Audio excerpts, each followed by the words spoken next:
1971ची लोकसंख्या फ्रीज ठेवून 2000 सालापर्यंत डिलिमिटेशन होणार नाही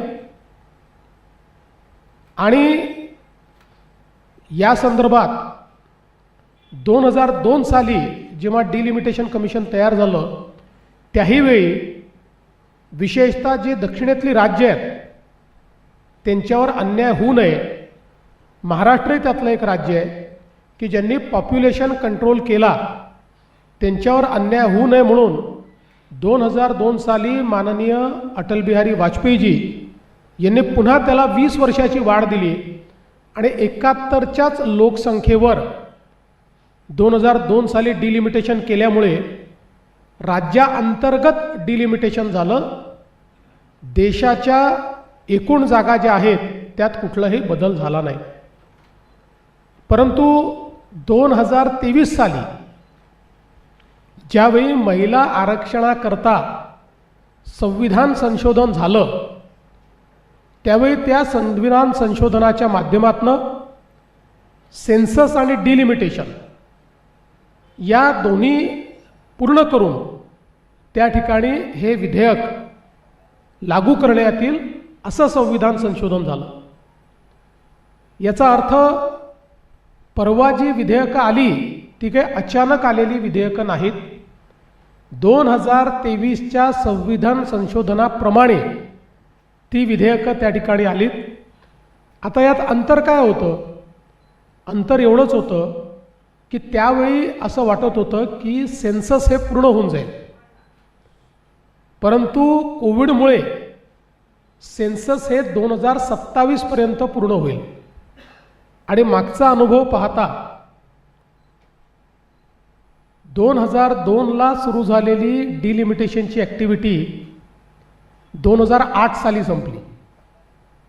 त्यामुळे 2027ला डिलिमिटेशनची ॲक्टिव्हिटी ही जर त्या ठिकाणी 27 म्हणजे ती 28ला सुरू होईल, कारण सगळी आकडेवारी फायनल होतपर्यंत 28 उजाडेल, तर ते 2029ला कधीच लागू होऊ शकणार नाही.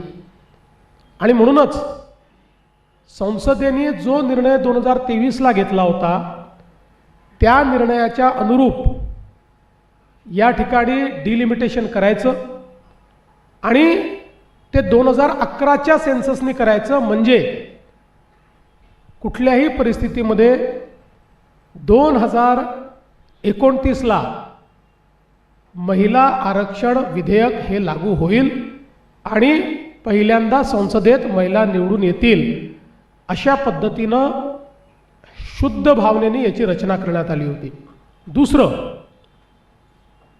संविधानाने जी जबाबदारी टाकली होती 1976 साली आणि 2002 साली, त्या दोन्हीप्रमाणे परिसीमन करणं गरजेचं होतं. 23 प्रमाणे परिसीमन गरजेचं होतं. आणि महत्त्वाचं की संख्या वाढ ही 2000 साली अपेक्षित होती, पण 2000 साली ती आपण 2022 नंतर नेली. आणि त्याचं कारण काय होतं, तर प्रत्येक वेळी दक्षिणेतली राज्य ही ऑब्जेक्शन घ्यायची की आम्ही पॉप्युलेशन कंट्रोल केला त्यामुळे आमच्यावर अन्याय होईल. आणि म्हणून त्याही संदर्भात एक अत्यंत महत्त्वाचा निर्णय हा या डिलिमिटेशनमध्ये घेण्यात आला. आणि तो निर्णय असा घेण्यात आला की त्या राज्यांमध्येच जितक्या लोकसभेच्या आणि जितक्या विधानसभेच्या जागा आहेत त्याच्यात 50% वाढ होईल. म्हणजे मग कुठल्याही राज्यावर अन्यायाचा विषय संपला. उलट दक्षिणेच्या राज्यांचा जर आपण विचार केला तर आता देशाच्या लोकसभेत दक्षिणेतनं 23.76% खासदार येतात. ते प्रमाण 23.87% झालं असतं. हे मार्जिनली वाढलं असतं, ते कमी झालं नसतं. आणि सगळ्यात महत्त्वाचं काय, हे करणं का गरजेचं आहे, पीपल्स रिप्रेझेंटेशन ॲक्टमध्ये आपण लोकांना त्यांचे प्रतिनिधी लोकसंख्येच्या आधारावर गट पाडून निवडून देतो. ज्यावेळी भारताच्या लोकसभेमध्ये 242 + 1 243 जागा 542 + 1 543 जागा, ज्यावेळी 543 जागा भारताच्या संसदेत असतील असं 1971 मध्ये ठरलं, त्यावेळी भारताची लोकसंख्या होती 45 कोटी.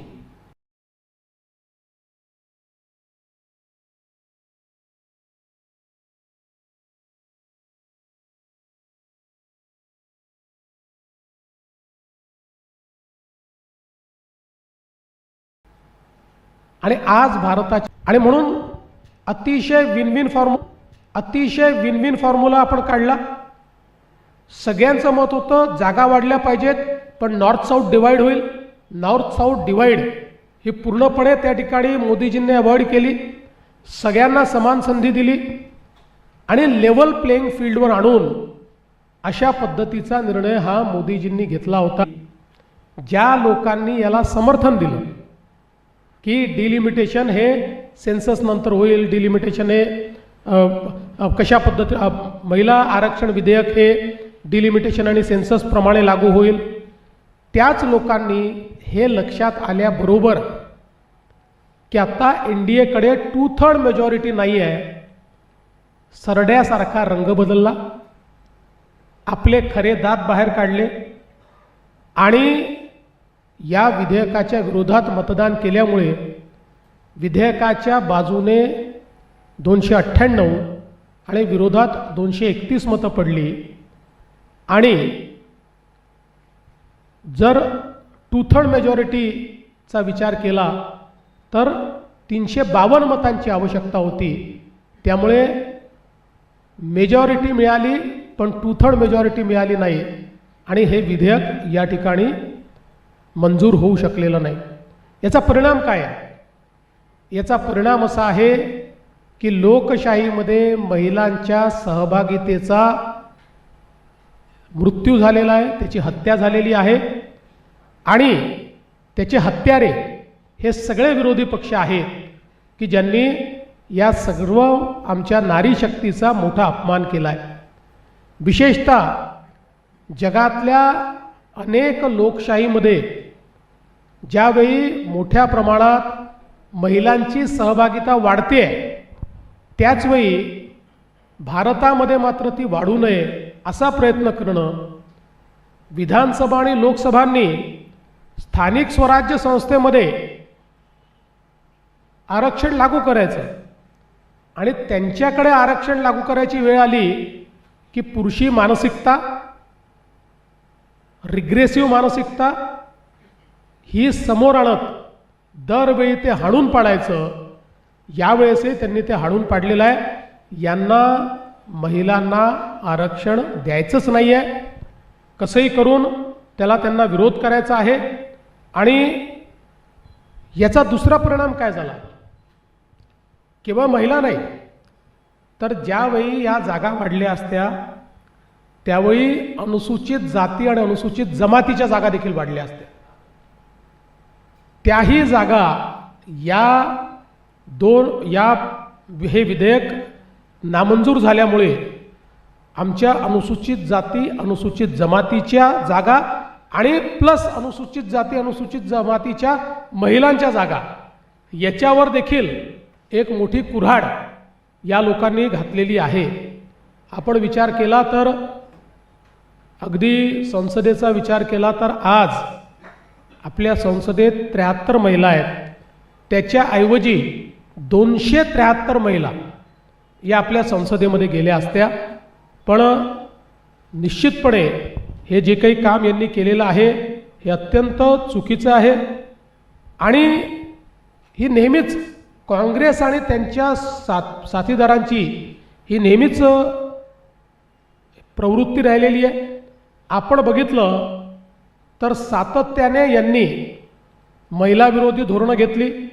मग शहाबानूचं प्रकरण असेल, सर्वोच्च न्यायालयाचा निकाल होता एका गरीब महिलेला न्याय देण्याचा, त्याच्याकरता संविधान संशोधन करून सर्वोच्च न्यायालयाचा निकाल हा बदलणारी ही काँग्रेस पार्टी आहे.